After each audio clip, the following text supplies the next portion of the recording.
নমস্কার বন্ধুগণ, আমি আর এই যে আমার দাদা, আমরা ধর্মনগর যাচ্ছি। আমার পিসি মারা গেছেন আর কি, ওনার শ্রাদ্ধ আগামীকাল, বাবার আপনাদেরকে দেখাবো, আপনারা দেখবেন, সবাই শেয়ার করবো আর কি। এই যে ধর্মনগরের রেল স্টেশন, আর পাশে একটা মন্দিরও আছে দেখতে পেলাম। এই যে আমরা এখন যাচ্ছি পিসির ঘরে, ওইটা হলো পিস্তুত বোন, মানে ওর নাম সোনালি। সবাই আমার যা রিলেটিভ যারা আছেন সবাই ওকে আজকে দেখবেন। অনেক বছর পর, 25 বছর পর ওর সাথে আমার দেখা হলো আর কি।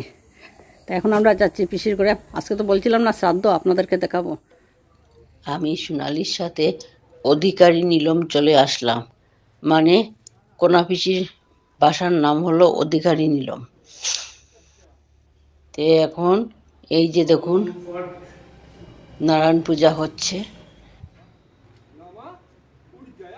তারপর এই দেখুন উঠানের মধ্যে ওনার শ্রাদ্ধ হচ্ছে, ছেলে শ্রাদ্ধ করছে। ওনার একই ছেলে, ওনার এক ছেলে এক মেয়ে।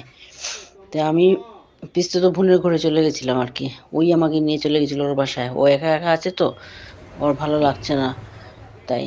আর দাদা রয়েছে, ওদের ঘরেই ছিল।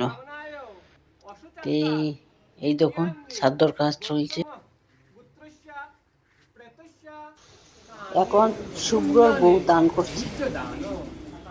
এই দেখুন সন্ধ্যার সময় কীর্তন শুরু হলো। কীর্তন যখন শুরু হলো, না কি বলবো আপনাদেরকে, ভীষণ খারাপ লাগছিল। আর ও তো কান্নাকাটি করছে সোনালি, কি করবো, মনটনও খারাপ। আর আমরা সবাই তো ওনাকে কোনা পিসি বলে ডাকতাম। অনেক বছর পর যাওয়া দেখা, মানে বুঝতে তো পারছেন মনের গতি কিরকম। যাই হোক,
এখন এই দেখুন মশাল নিয়ে ভাই ঘুরছে, ওর সাথে ওর মানে সোনালির বর আর ওর দাদা আর দিদির জামাই আছে আর কি। যাই হোক,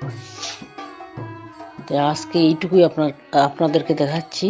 আর আগামীতে বৈষ্ণব সেবাটা দেখাবো। তো আপনারা ভালো থাকবেন, সুস্থ থাকবেন, আর আমার ভিডিওটা অবশ্যই দেখবেন, লাইক কমেন্ট শেয়ার করবেন। Tata, by.